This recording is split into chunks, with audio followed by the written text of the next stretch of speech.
नमस्कार दोस्तों, अमेरिका की फिल्म सिटी लॉस एंजलिस का शहर हॉलीवुड का घर है। वैसे तो हॉलीवुड फिल्मों में इस शहर को अनगिनत बार तबाह किया जा चुका है। कभी भारी भूकंप आए यहाँ पर तो कभी खौफनाक सुनामी, कभी टोर्नेडोज आए तो कभी एलियंस ने हमला कर दिया। फिल्मों में इस शहर ने बहुत कुछ सहा है, लेकिन अब हकीकत में आग की लपटों ने लॉस एंजलिस को तबाह कर दिया।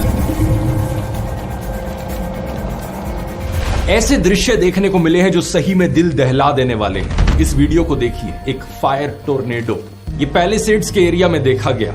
ऐसा ही एक ये खौफनाक वीडियो सामने आया जिसे एक ऐसे आदमी ने लिया था जो अपने घर में बंद रह गया जब आग की लपटें उसके घर के पास आई थी।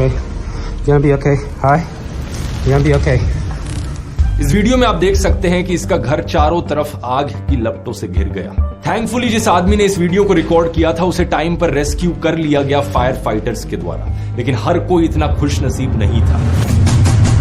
अभी तक कम से कम 24 लोगों की मृत्यु हो चुकी है। यह आग तकरीबन 40,000 एकड़ में फैल गई है। एक हफ्ते से ज्यादा का समय हो चुका है इस आग को जलते हुए, लेकिन अभी तक भी जिस समय मैं वीडियो रिकॉर्ड कर रहा हूं यह आग जल रही है। 12,000 से ज्यादा इमारतें जल चुकी हैं। लोगों के घर राख बन चुके हैं। 1,80,000 से ज्यादा लोग डिस्प्लेस हो चुके हैं। करीब 2 लाख लोगों को इवैक्यूएशन के नोटिस दिए जा चुके हैं। जेपी मॉर्गन के एस्टिमेट्स के मुताबिक इस सब की वजह से $50 बिलियन का आर्थिक नुकसान होगा लॉस एंजलिस के शहर में। ये कोई एक आग नहीं है, असल में मल्टीपल फायर्स है मल्टीपल लोकेशंस पर। 7 जनवरी की सुबह पैलिसेड्स नाम के इलाके में इस आग की शुरुआत हुई थी। नक्शे पर देखिए, उसी रात ईटन और हर्स्ट में भी आग लगी थी। 9 जनवरी तक केनेथ भी आग की लपटों में घिर गया था और इसके अलावा कई दूसरे इलाके लीडिया, आर्चर, वुडली और सनसेट भी आग में झुलस गए। 12 जनवरी की सुबह तक लीडिया फायर को पूरी तरीके से रोका जा चुका था। केनेथ फायर 90% खत्म हो चुकी थी।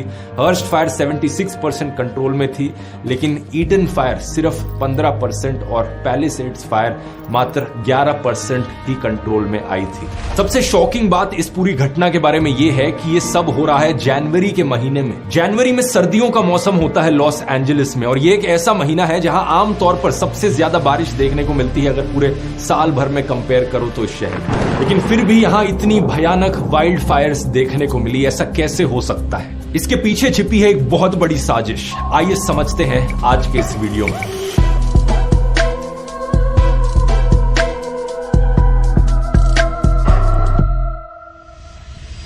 अगर इस पूरी घटना को आप सिर्फ एक ज्योग्राफिकल पर्सपेक्टिव से देखोगे तो कारण बताया जाता है कि सदर्न कैलिफोर्निया के इलाके में बारिश कम हुई इस साल। इसकी वजह से ह्यूमिडिटी कम हुई और जो पेड़ पौधे थे, वेजिटेशन थी, वो सब सूख चुकी थी। हवा में ड्राइनेस कुछ बहुत ही ज्यादा थी।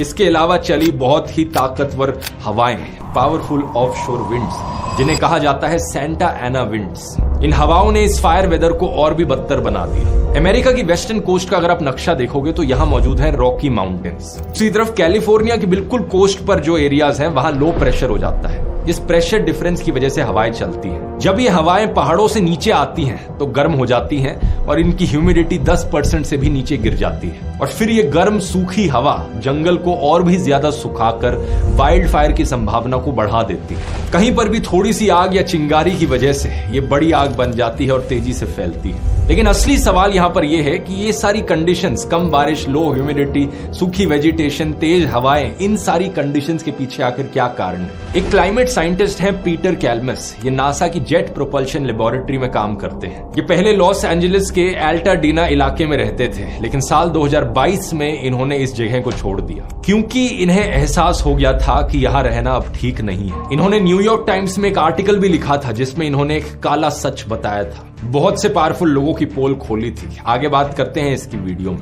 लेकिन एक चीज जिसको ये बहुत अच्छे से समझते थे वो थी क्लाइमेट चेंज। पिछले साल जनवरी का ये न्यूज आर्टिकल देखिए। धरती पर रिकॉर्ड किया गया अब तक का सबसे गर्म साल 2023। यूरोपियन यूनियन की कॉपरनिकस क्लाइमेट चेंज सर्विस ने कहा कि साल 1850 से अब तक देखें तो 2023 में ग्लोबल टेम्परेचर सबसे ज्यादा थे। प्री इंडस्ट्रियल टाइम से कंपेयर करें तो एवरेज टेम्परेचर्स 1.48 डिग्री सेल्सियस ज्यादा हो रखे हैं। इस सर्विस की डेप्यूटी डायरेक्टर ने कहा कि 2023 में क्लाइमेट रिकॉर्ड्स डोमिनोज की तरह गिर रहे हैं। इस साल के तापमान शायद पिछले 1 लाख सालों में किसी भी पीरियड से ज्यादा थे। आपको ये बात शायद काफी हैरान कर देने वाली लगे, लेकिन क्लाइमेट साइंटिस्ट के लिए कोई बड़ी हैरानी वाली बात नहीं थी, क्योंकि वो पहले से ही ये प्रिडिक्ट कर चुके थे। 2023 से पहले रिकॉर्ड होल्डर साल रहा था 2016 का, फिर 2023 ने 2016 का रिकॉर्ड तोड़ा। ये कोई अचानक से होने